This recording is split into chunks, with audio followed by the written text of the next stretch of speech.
class? Good afternoon, Miss. How are you today? We're Very sleepy? Yes. Well, okay. So before we formally start, may I request everyone to please stand? Okay. Please go ahead and do the prayer. Father, Son, Holy Spirit. Amen. Okay, so please arrange your chairs accordingly. Once again, good afternoon. Class secretary, kindly check the attendance. Yes, Miss. Okay, thank you. So, are you ready to play a game? Yes. So, this game is called Atse. I feel like you know how. Do you know how to play this game? No. Okay, so before we delve into the game, kindly put yourselves into four. Starting here. 3, 4. 1, 2, 3, 4. 1, 2, 3. 3, 4, 1. Okay, well, number one here, number 2, 3, and 4. Yes. Watch out. You're the beast among the beasts. 1, 2, 3, and 4.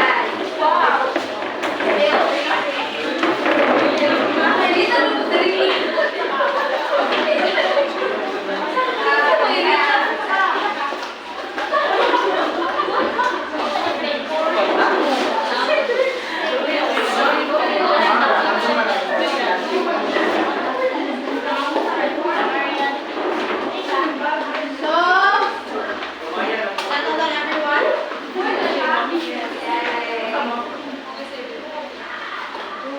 So the mechanics of the game. In order to, I have here a scrambled words, and in order to pick our representative to answer the scrambled words, we must play first up at 10. So this game is gonna be like this. Musing tao na to. Game start.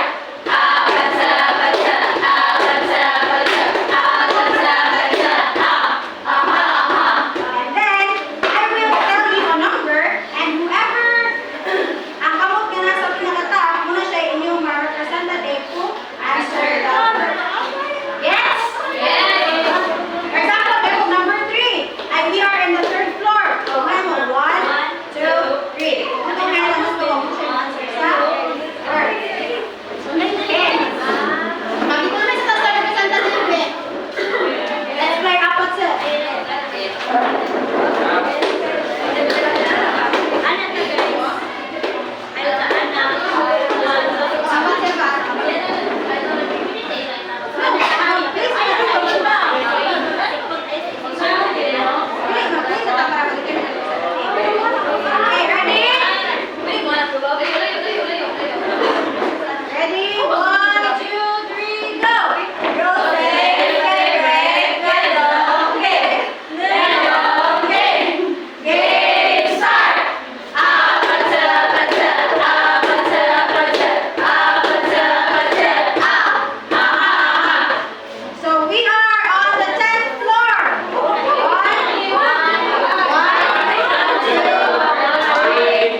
degree in law and journalism.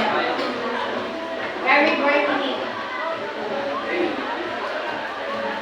His notable works include The Punishment of Pluton, The Pagan, and Tanabata's Wife, which we are going to discuss today. So, Tanabata's Wife. Before diving into the story, let us first know the characters of the story Tanabata's Wife. So, I have sent you the story yesterday and earlier. Have you read the story? Yes. Okay, so from group 2, can you give us one character in the story? Tanabata. Tanabata is Japanese who settled in the mountainous part of Baguio, and he's also a owner of a beautiful and bountiful garden. The husband, the wife of Hassan and the father of Hannah. Yes, that's right. Okay, Miss Michaela?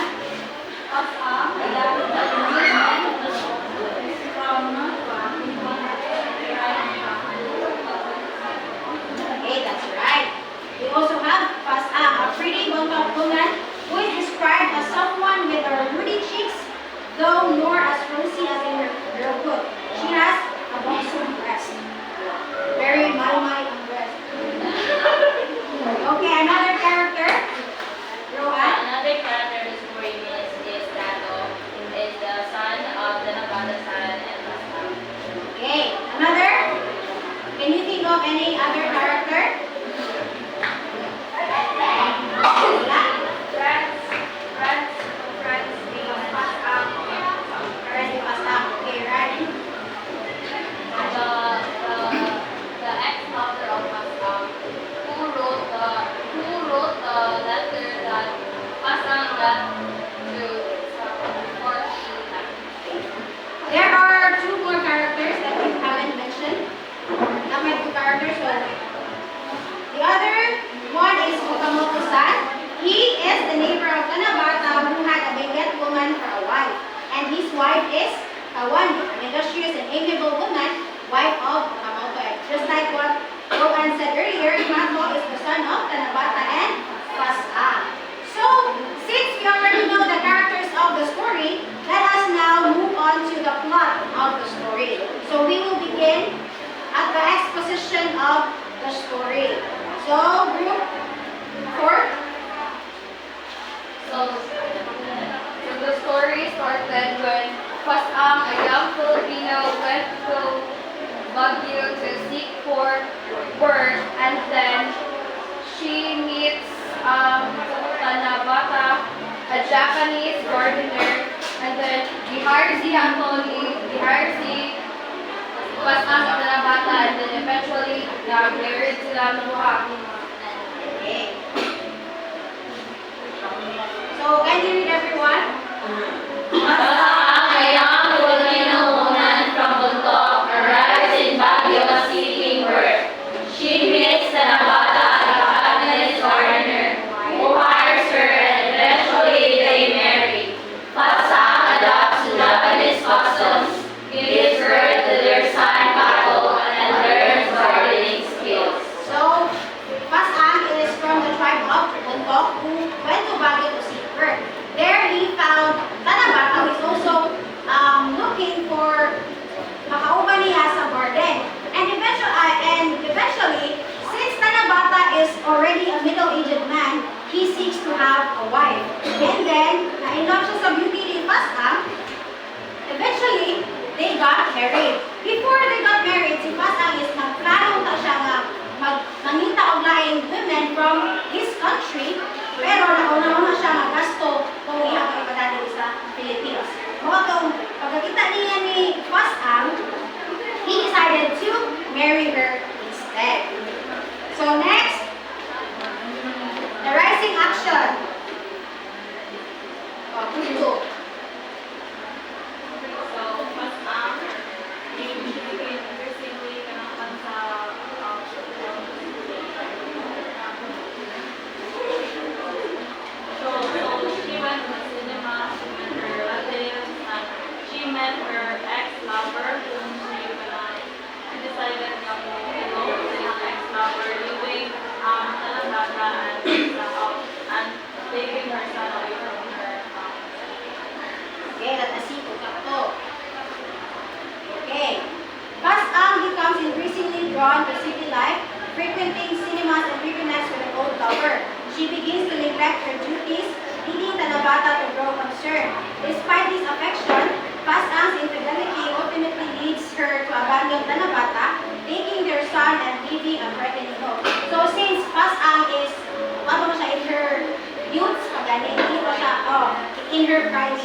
So she longed for the city life.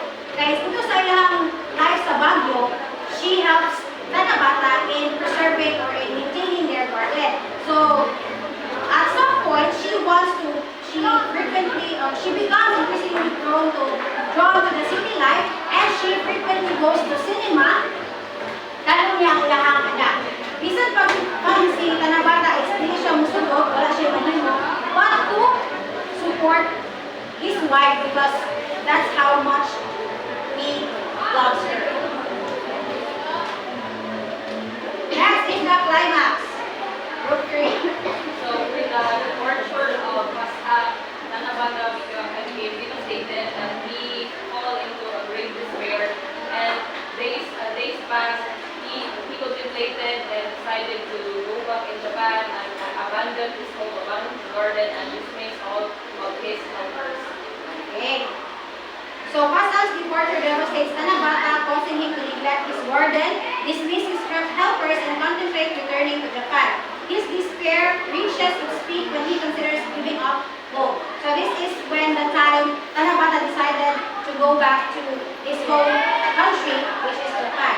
And in this time also, he neglects his garden. So the garden became lifeless. The plants that were once blooming were rotting, and is very devastating to see. And now we are in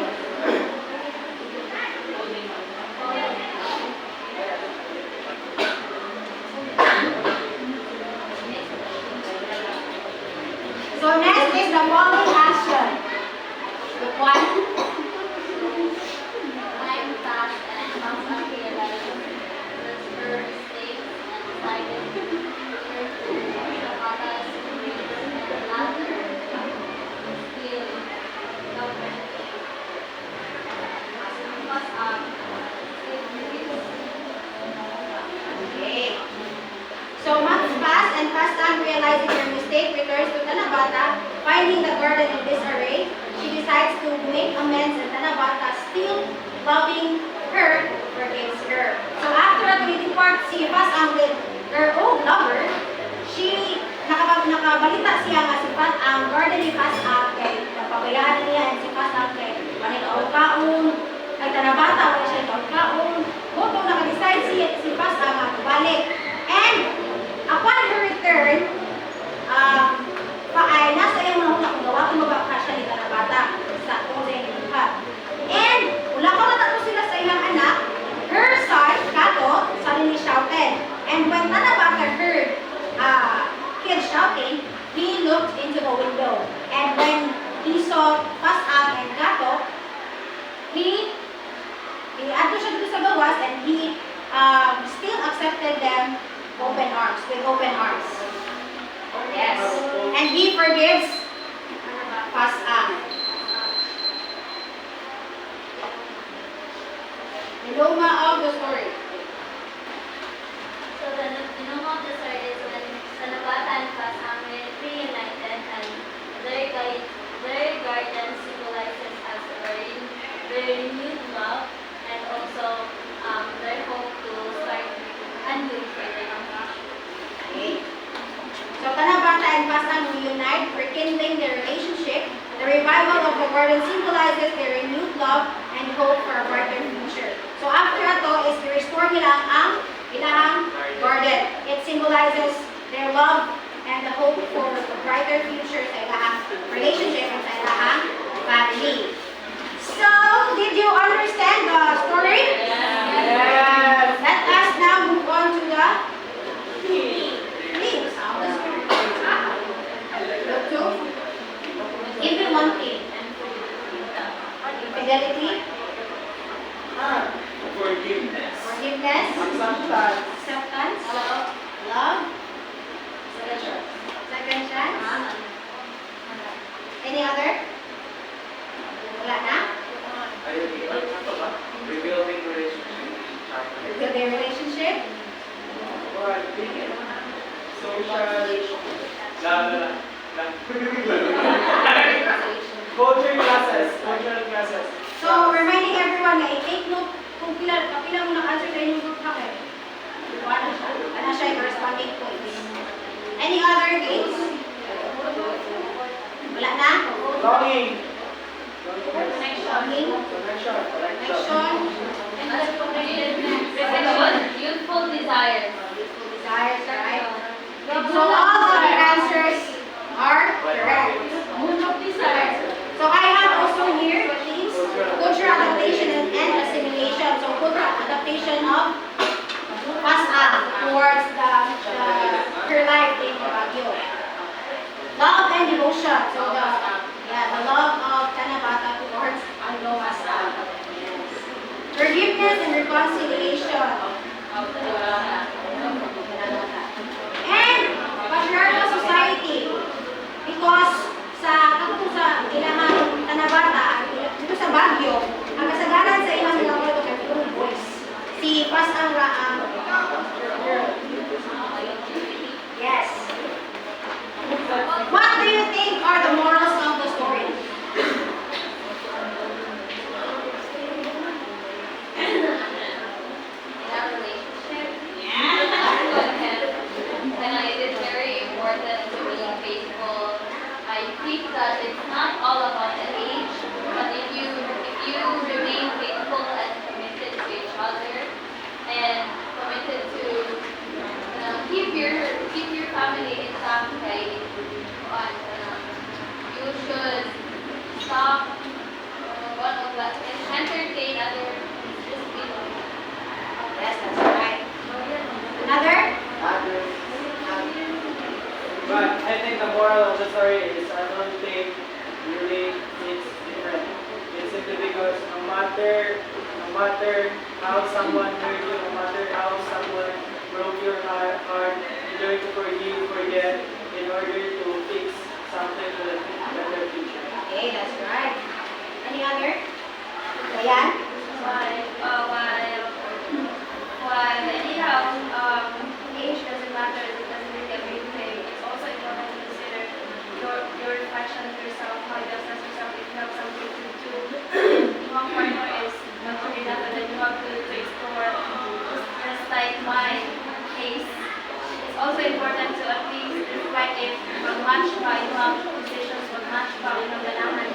And most importantly is that if time galing sa'yo pag-isa, it's important to reconciliate, it's important to have that communication, that understanding with your partner, because it doesn't mean na mas older ka, it's not to say na ikaw ang mas mature, because sometimes it comes from the experience, ang gamay ang mas bata pa niya mas mature because of the experiences. So it's not a structured concept na mas direct ka sa mas mature siya. Okay, that's right. That's a very good point.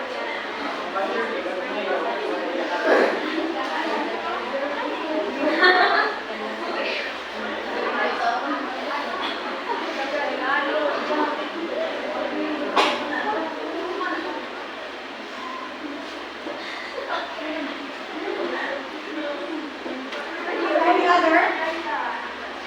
Napa?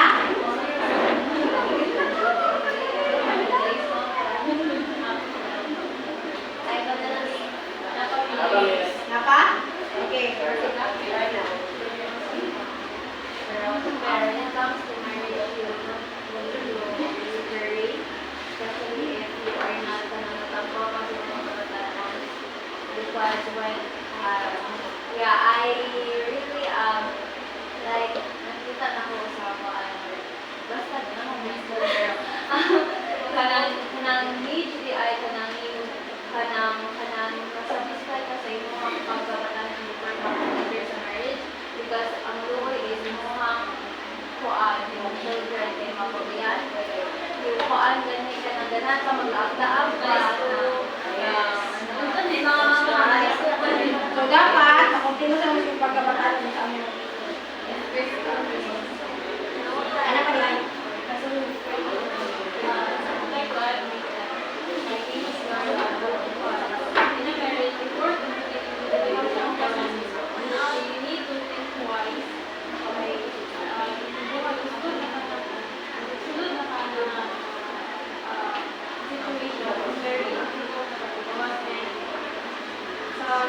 para ang mga pituhan, hindi lang magulubag, husband and wife, but also ang welfare sa isang child. Okay, that's right. Okay, Lina. Love can make you colorblind. Love can make you colorblind. It's story, di ba, say, fast as kay kamo siya, di ba, na ilong for city life, sa position ko siya ng silihan, nag-iinuman siya ng things, mo sa city life. So, bisa kahibaw si talabatan ka, sa iyo, nag-ibot siya ng asawa, kaya lang mo sa daan, kaya love na niya. Colorblind, how to possible. Please suggest again also aside from love and aside from accepting the people and their age, no matter what, it also talks about being brave and courageous to accept your mistakes. Like for the part of us out, she made a dreadful sin. However, because of her courage to go back to his husband and accept that she has made a mistake, she went back and reap the fruits of her courage. Okay, Risha. According to Jordan. So, more of the story, Jordan said that forgiveness isn't a weakness, but it is a strength, as what we've read and we know from the story. Because of the love that Tanabala has for he still forgives him and forgives her and loves her. Okay, that's also right. Okay, last one, Jimboy. So if hindi nila love kan is colorblind, then for me love is blind. Kita no, based on our experience with sa mga auntie na kuan kanang pinupugsi siyang pa natin. Wala ni mo huwag iyatin ako kung siya may anak.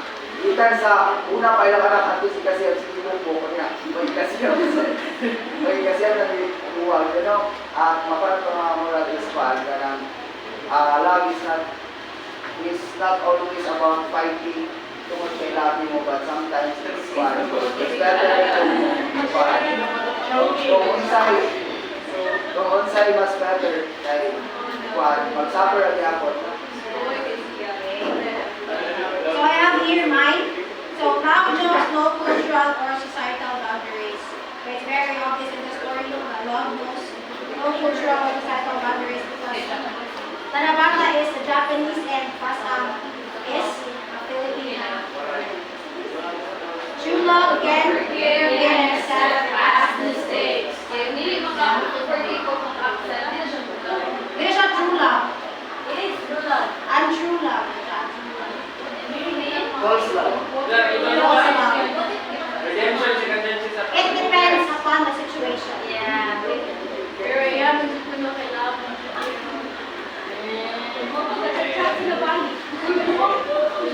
So the third one is redemption, and second chances are possible. This also differs from person to person, experiences from experiences. Because we cannot say that all people deserve second chance. Yes. In your situation, can you give second chance to their boy? It depends.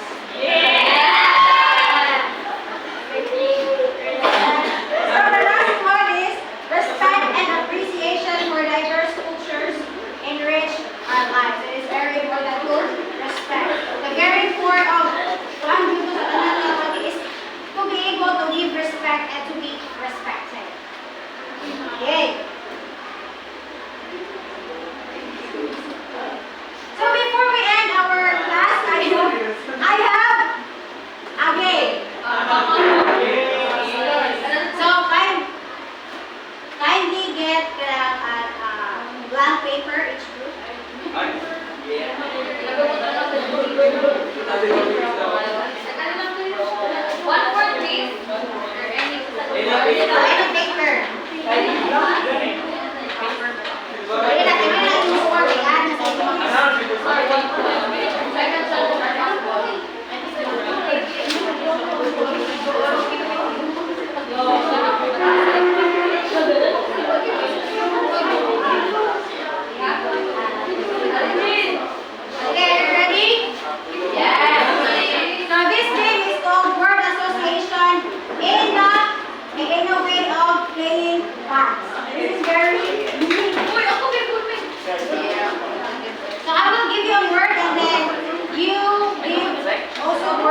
Okay, our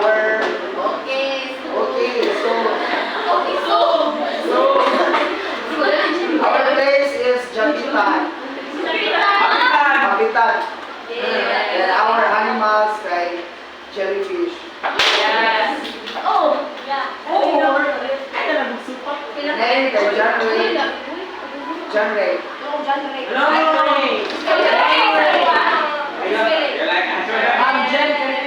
Ang names kay Jack Stone.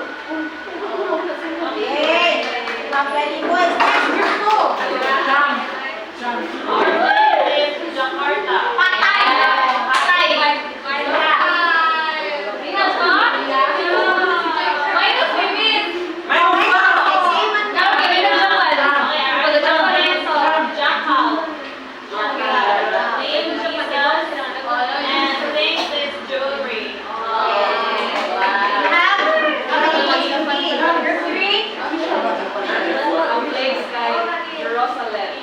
Okay, number 4.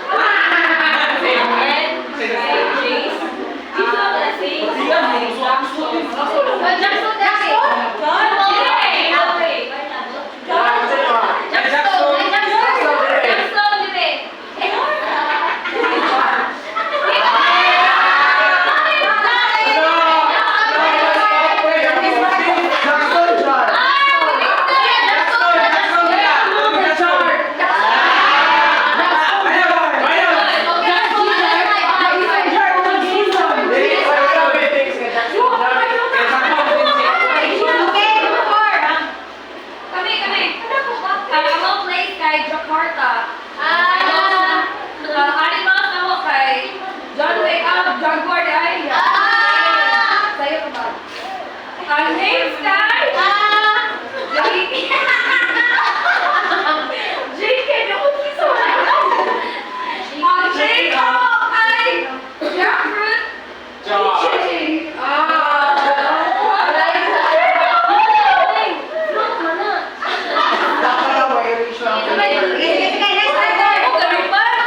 Next letter is letter N. Timer starts now.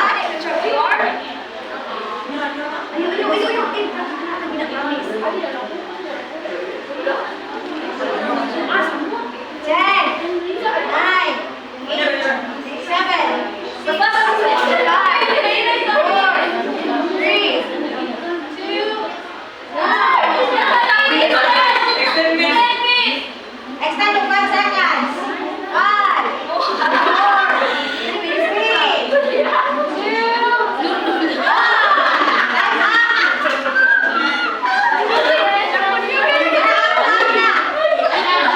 Papers.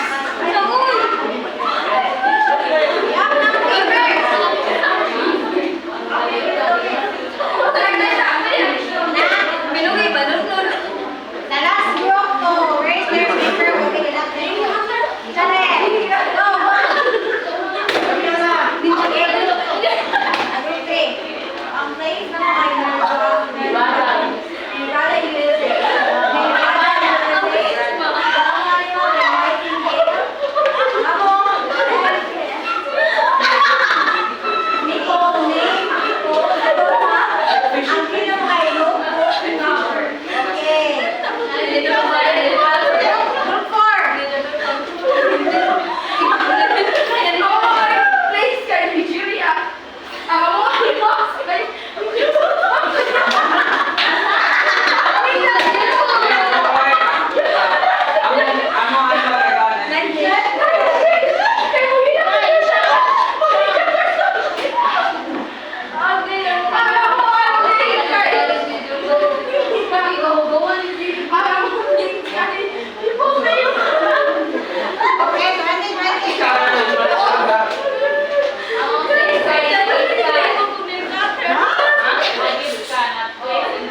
Baguio is Nagrid Cat.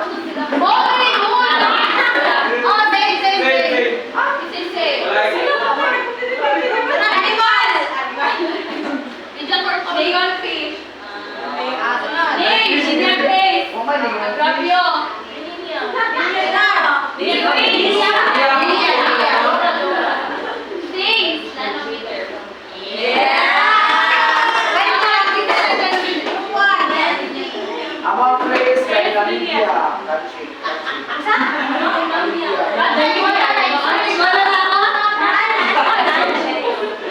What's your chance to vote? Nigerian flag. Ang amuang name kay Nora. Ang please kay Dingan Paper.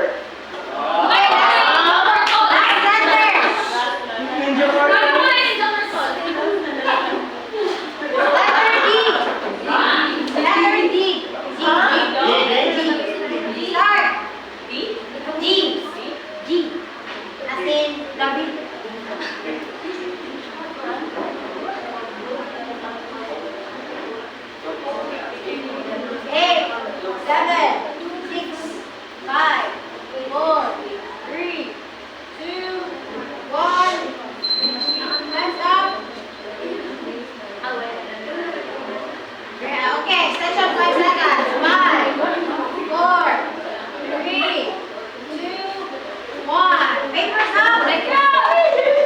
Grupo muna. Place, Danao City. Animals, Daniel Steve. Life. Name, Dinibet. Things, door. Door. Bell.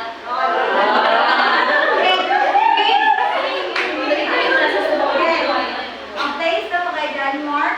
Yes. The Miss Universe. Okay. Ang ano ba decorate for toys? For toys. Dessert? Dessert. Ang name kay yours truly? Ang face kay Joe. First one. Ang amuang place kay Dumaguete. Ang among animals, wag yung lagi mo.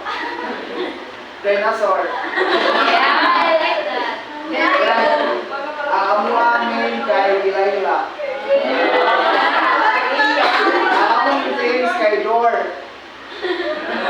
Tumaas sila. Alam niyo ba, so lang eh. Doorknob.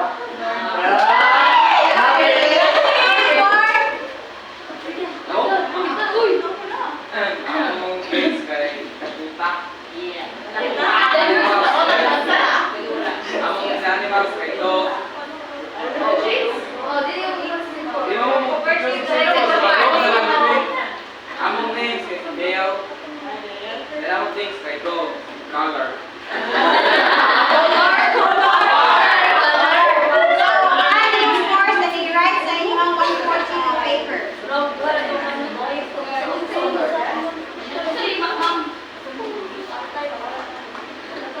O, katong ganina scores ninyo, ikuan sa inyo ang arte. Ikuan lang ang relay na ikuan.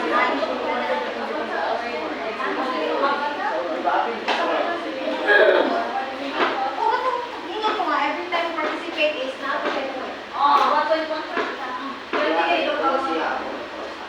Okay. So, is there any questions? Are there any questions? So for your assignment, in a 1/4 sheet of paper, write if you are Tanabata, would you do what katuyan mo? Despite nagibiyado sa iyang wife, would you do the same? Just like Tanabata is. So write your opinions, answers in a 1/4 sheet of paper. Walang limit sa sentence. Basta ang minimum is 5 sentences. Okay, wala na yung questions? So that would be all. Thank you.